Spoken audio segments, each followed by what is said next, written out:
Beauté Nabino et bienvenue dans votre émission Côté A. Cette émission de cœur dédiée à l'éducation et à la parentalité.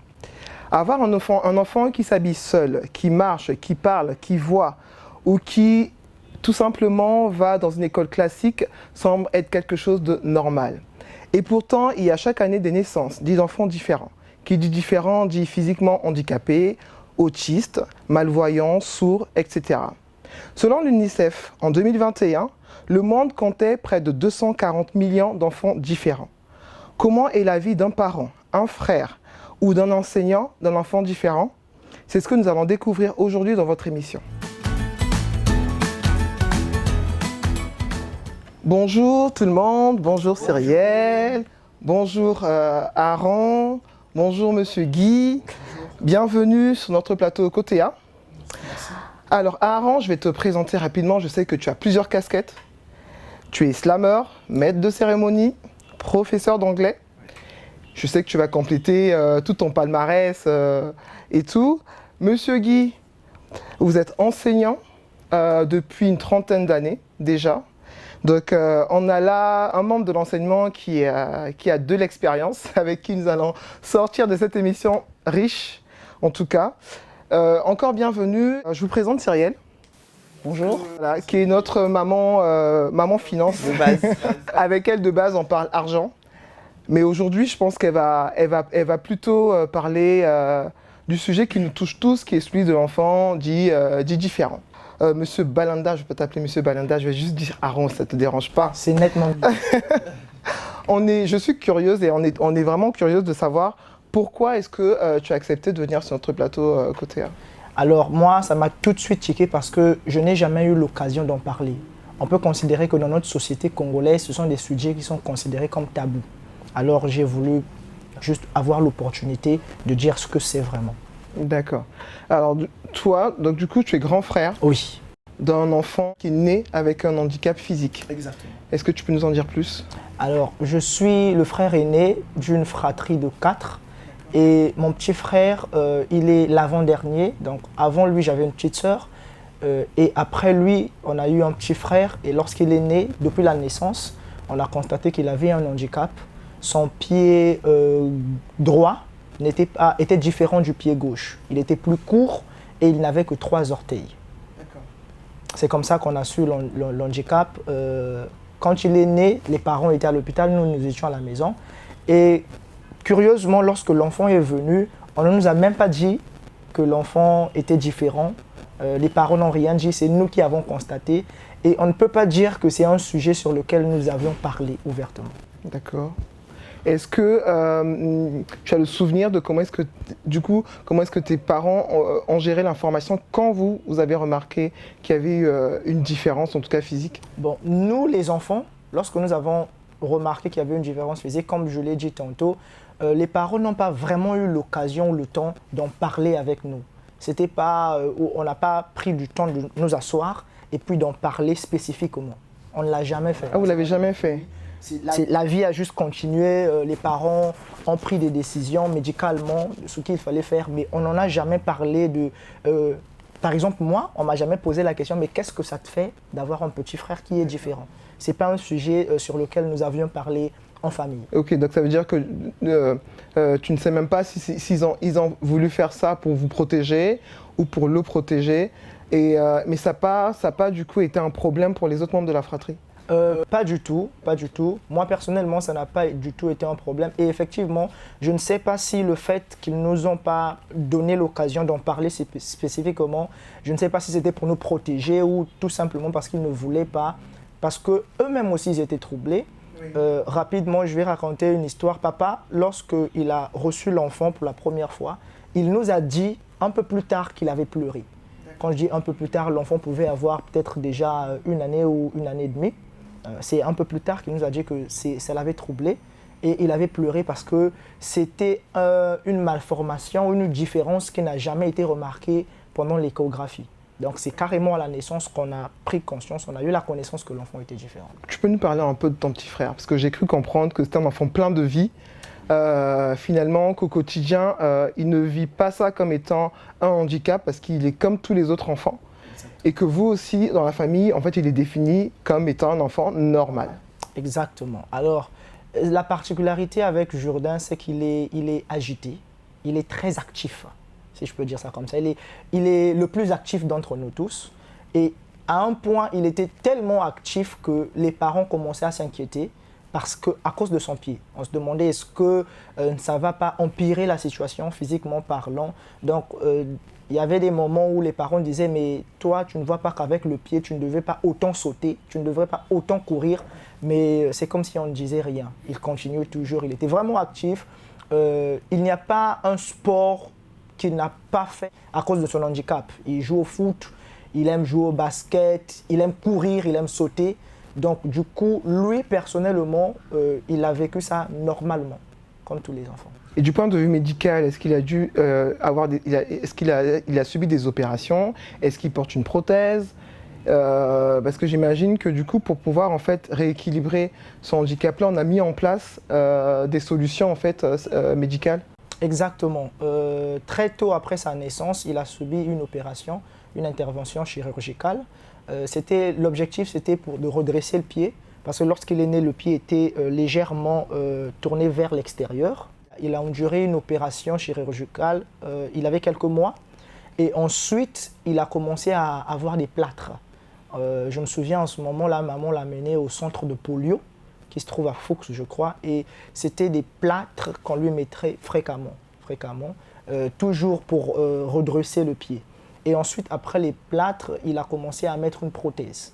Donc, puisque le pied dont il s'agit est un peu plus court que l'autre, donc la prothèse, c'est quelque chose qui va couvrir son pied, la jambe, qui va couvrir la jambe, et qui va avoir une chaussure spéciale avec une semelle un peu plus haute que la chaussure normale, pour lui permettre d'être en équilibre lorsqu'il marche. Parce que sans la prothèse, lorsqu'il marche, il est en déséquilibre à cause du fait que l'autre pied est plus court que l'autre. Et à quelle fréquence? Que je pense que ces chaussures-là, elles sont changées, mais pas tous les ans. C'est minimum chaque une année, maximum chaque 2 ans. Et on le fait au Congo directement? Oui, on le fait au Congo, plus précisément à Brazzaville.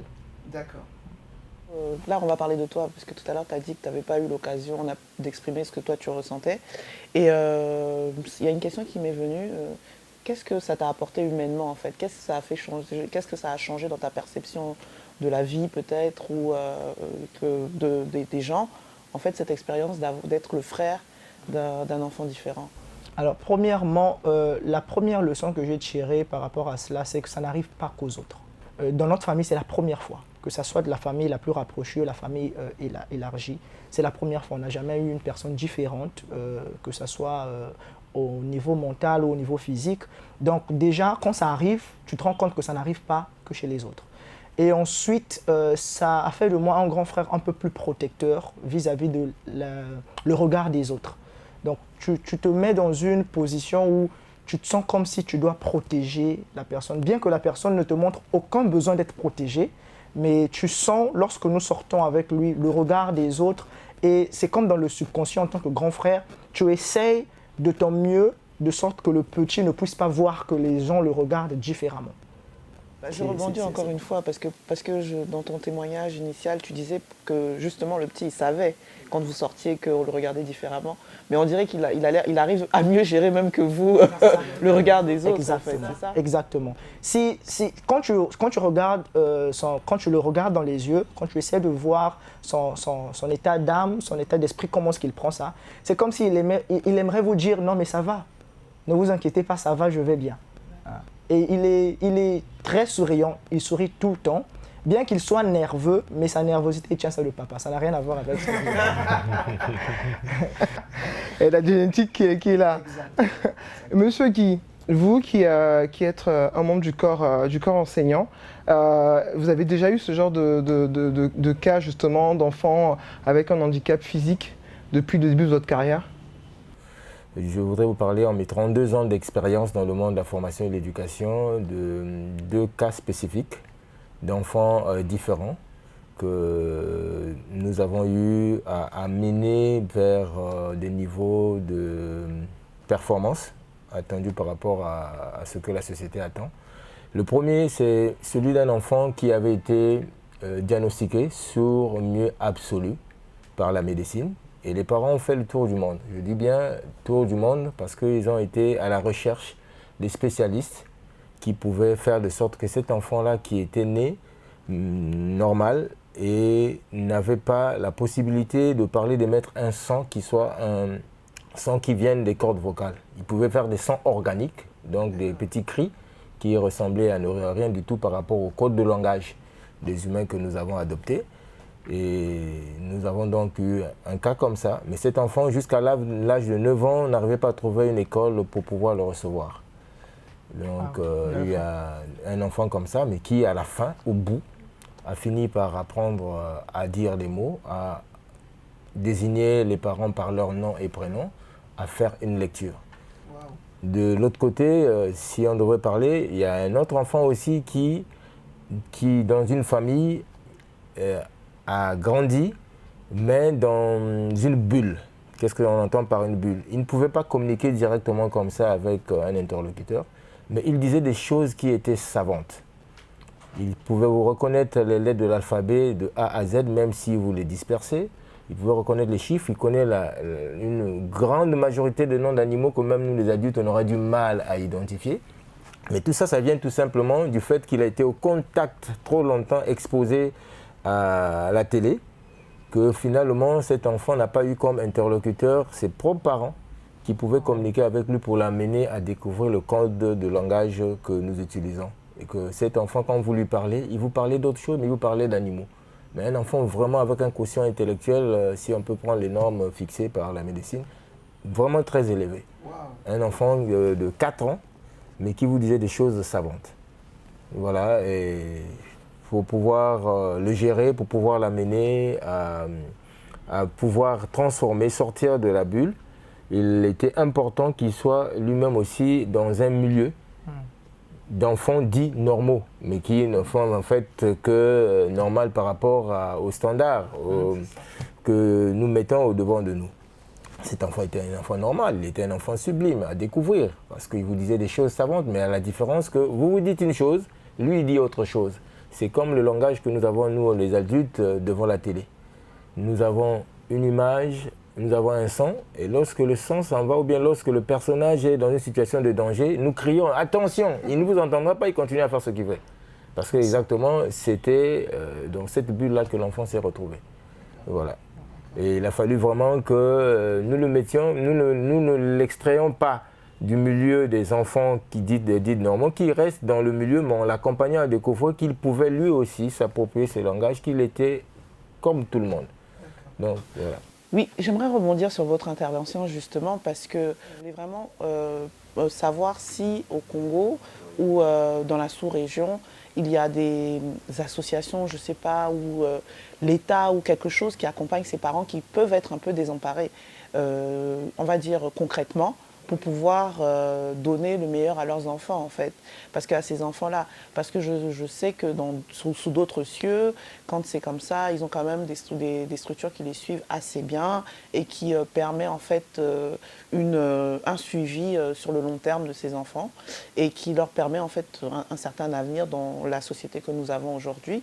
Et déjà dans ces endroits-là où on leur donne ce suivi-là, et on les voit se développer. J'aimerais savoir si, ici, avec nos structures assez traditionnelles, nous avons ce genre d'établissement qui peut aider les parents et les enfants. Il existe bien des structures dites spécialisées. Et encore, il faut regarder de l'intérieur quelles sont les pratiques qui en cours pour savoir si ils font exactement par rapport à l'observation qu'on fait de l'enfant. Parce que quand un enfant présente des difficultés, vous avez du mal à communiquer avec l'enfant.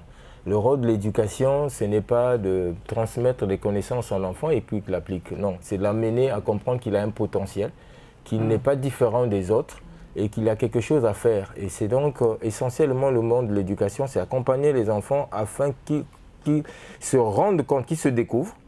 Et ensuite, qu'ils découvrent que le monde dans lequel ils baignent est fait de règles et de principes. Et ils s'approprient cela, ils se constituent un référentiel qui va lui permettre maintenant d'apporter des solutions. Ces structures-là existent. Mais pourquoi est-ce que je parlais dans cet angle-là? Parce que tout simplement, vous comprendrez que l'éducation commence d'abord dans la famille, avant qu'un enfant se retrouve dans un milieu scolaire. Et l'école, lui, il est là pour faire la transition entre la famille et la société. Et dans cette transition entre la famille et la société, il y a l'institution étatique, comme vous l'avez su le dire, qui devait en ce moment-là prendre des précautions pour veiller à ce que ces écoles-là puissent se retrouver dans les normes. Mais pourquoi est-ce que je parle ainsi? C'est parce que tout simplement, quand on commence dans la famille, on commence par la croyance. Excusez-moi de le dire. Il y a la croyance. C'est très important. Dans la pédagogie appliquée, la pédagogie active, on a une relation entre les techniques d'apprentissage et la culture. Et l'enseignant, il y vient avec un dépôt qui est sa croyance. Quelle est la croyance de l'enseignant? Est-ce qu'il se réfère à la structure de l'homme telle que l'homme lui-même l'a interprétée? Parce que tout ce que la médecine dit, c'est une interprétation. Mais il y a le fond, l'inspiration. Dans la médecine, on parle de diagnostic, mais dans le spirituel, on parle de la révélation. Si vous travaillez dans le sens de la révélation, vous aboutirez à des solutions. Donc, ce que les parents devaient rechercher, ce n'est pas d'abord la structure, mais c'est d'abord aller au plus profond de leur être. Dieu a permis qu'un enfant vienne par eux, et bien qu'ils mettent la foi devant, ils trouveront des solutions. Justement, moi, je rebondis dessus, parce que je sais qu'on est dans une société où les parents rejettent beaucoup les enfants ayant un handicap, les enfants différents. On sait que dans les centres d'orphelinat, il y en a beaucoup justement qui vont déposer dès la naissance des enfants ou quand l'enfant grandit un peu et qu'on le voit différent et qu'on ne l'accepte pas en tant que parent, on se débarrasse de l'enfant, on le rejette. Ma question serait est-ce que l'un des principaux problèmes, ce n'est pas aussi justement d'éduquer les parents sur comment en fait accepter son enfant, sur comment l'aimer, comment l'accompagner, pour qu'il n'y ait pas aussi la cassure entre le centre pédagogique et la maison? Exactement, il y a que nous, adultes, par rapport à notre cursus scolaire ou académique, n'avions pas reçu la formation qu'il faut pour pouvoir gérer les enfants. On est adulte ou on est parent parce qu'on a un enfant. Mais est-ce encore que nous savions, nous, comment est-ce qu'on élève un enfant? Quels sont les mots qu'il faut utiliser avec l'enfant? Si vous faites le tour des familles, il y a des mots que nous éjectons comme ça qui sont condamnatrices. Et quand l'enfant l'a enregistré, il se dit « je suis cela ». Et ça peut causer un obstacle pour l'avenir de l'enfant. La puissance de la parole, en fait. La puissance de la parole. Au commencement était la parole. C'est cette parole-là qui change. Et l'action de l'amour pour l'autre qui va apporter un changement. Voilà ce qu'on peut dire. C'est très important. Le départ, c'est la parole. Quelle est la parole? Nous, dans les écoles, pourquoi je vous disais qu'en 32 ans, il y a 2 années seulement où je suis en train de remettre toutes mes certitudes. Parce que, tout simplement, vous vous rendez compte que la parole que vous sortez à l'endroit de l'enfant a un effet sur son physique. Et si cette parole-là est différente, elle est porteuse d'amour, elle est porteuse d'acceptation de l'enfant, l'enfant aussi réagit différemment. Donc, le premier travail, c'est la famille. L'enfant commence en famille, on a dit. Et ensuite, l'enfant va arriver au niveau de l'école. Et l'école, ensuite, la société. Mais c'est dans la période de 3 à 6 ans, pour ceux qui ont fait des études là-dessus, qu'il faut mettre des valeurs dans l'enfant. Tout se passe graduellement. Si vous mettez des valeurs qu'il fallait attendre à mettre dans 3 ans, vous commencez déjà à le mettre en 0 et 3 ans, vous fracturez l'enfant. C'est comme si vous demandez à un enfant de prendre une jerrycan de 25 litres qu'il porte. À vide, l'enfant va porter, il va se dire « oh, je peux t'aider maman ». Maintenant, rempli, si vous laissez l'enfant le porter, Pas la capacité. il n'aura pas la, non seulement il n'aura pas la capacité, mais il peut s'esquinter un organe.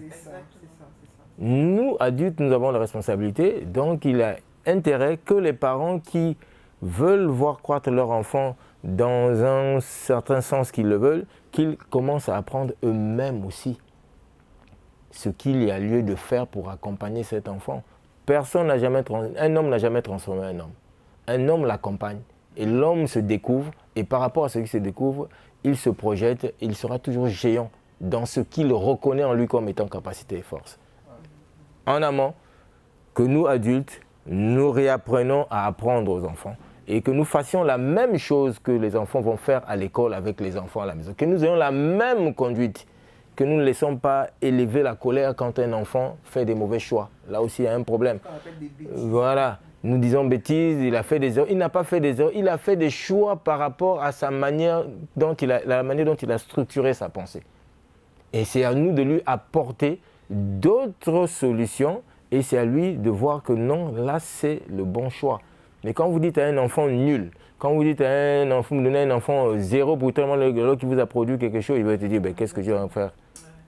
C'est un cycle que vous êtes en train d'organiser. Alors vraiment, très belle émission. On arrive malheureusement vers la fin de notre émission. Pour ce faire, je sais que Aaron, tu as 2 belles histoires justement qui concernent la puissance de la parole à nous raconter. D'accord. Effectivement, il y a 2 histoires que j'ai eu à écouter récemment. Ces 2 histoires concernent 2 petits garçons. Et la première, c'est un petit garçon qui était à l'école et son institutrice va lui remettre une lettre. Parce que le garçon était différent. Tellement qu'il était différent, son institutrice était devenue juste à bout. Il disait que non, ce garçon ne peut plus l'avoir avec nous à l'école. Donc il va lui remettre la lettre et le garçon va apporter la lettre à la maison auprès de sa mère. Et lorsque la mère va voir la lettre, il va dire au garçon, la mère va pleurer et le garçon va demander à maman, maman pourquoi tu pleures? Maman va tout simplement dire que ton institutrice a dit que tu es trop intelligent pour rester dans cette école-là, donc tu ne peux plus aller à l'école malheureusement, tu vas rester à la maison et tu vas apprendre à la maison. Et ce garçon s'appelait Thomas, et plus tard, il va avérer que ce garçon va être un génie. C'est lui, Thomas Edison, l'inventeur de l'ampoule. Et un peu plus tard dans sa vie, il était en train de fouiller ses affaires, il va retomber sur la lettre. Il n'a jamais su ce qui était écrit sur la lettre, sauf que sa maman lui avait dit que la lettre disait que tu es trop intelligent. Et lorsqu'il va voir la lettre, l'institutrice avait écrit plutôt qu'il était trop idiot et qu'il ne pouvait pas rester à l'école parce qu'il était trop idiot. Et là encore, on peut voir l'importance des mots, surtout que les parents peuvent donner aux enfants. Et la deuxième histoire, il s'agit d'un petit garçon qui s'appelait Steve. Et le garçon était bègue. Il avait vraiment du mal à placer 2-3 mots. Il était tellement bègue qu'il n'avait pas la possibilité de parler en dehors de la maison. Ils sont fermés dans la maison. Et une fois à l'école, son institutrice va demander à tous les enfants d'écrire leur nom et ce qu'ils veulent faire une fois qu'ils seront grands. Et l'enfant Steve, ce petit garçon, va écrire « Moi, j'aimerais être à la télé ». Et l'institutrice va prendre les devoirs de tout le monde et va laisser Steve passer en dernier. Mais quand ça sera le tour de Steve, va lui dire de venir devant. Et lorsque Steve va venir devant, il va dire, Steve a dit qu'il aimerait passer à la télé et il va s'acharner sur Steve. Steve, au départ, il croyait que lorsqu'on va lui dire de venir devant, c'était pour le féliciter parce qu'on va lui faire passer en dernier. Il a dit que non, c'est sûr que moi, ce que j'ai dit, c'est génial, personne n'a dit ça. Mais à sa grande surprise, c'était le contraire. L'institutrice va l'humilier, va lui dire que dans ton école, ici, il n'y a personne qui est allé à la télé. Il y a dans ta famille, tu connais quelqu'un qui est déjà passé à la télé. Dans ton quartier, est-ce que tu connais quelqu'un qui est déjà passé à la télé? Et il va lui dire, bon, dis-nous pourquoi tu penses que tu peux passer à la télé. Et malheureusement, comme je vous l'ai dit tantôt, Steve, il était bègue, donc il ne pouvait pas dire quoi que ce soit. Il s'est écrasé, il était là devant tous ses amis, il ne pouvait pas dire un mot. Et il est rentré à la maison débité, mais sauf que la maman de Steve est une enseignante à l'école du dimanche. Et tout le temps, la maman de Steve lui disait que tu peux être tout ce que tu peux imaginer être. Tout ce que tu imagines, tu peux l'être. Et Steve a gardé ça en tête. Et aujourd'hui, il est Steve Harvey, Waouh! télé que nous connaissons. 2 belles histoires. Et effectivement, il passe à la télé. Vraiment 2 belles histoires pour terminer cette émission. On aura compris, pour le plaisir d'apprendre, en tout cas, on était ravis de vous avoir sur le plateau. Vous revenez quand vous voulez, c'est votre maison, c'est votre place ici. On sait qu'on va apprendre énormément de choses à chaque fois qu'on vous recevra. Chers parents, chers yaya, chers tontons, chers enseignants, chers futurs parents, on vous donne rendez-vous à notre prochaine émission. D'ici là, retrouvez-nous sur tous nos supports, Facebook, Instagram, à la télévision. Et on vous dit à très bientôt. Au revoir.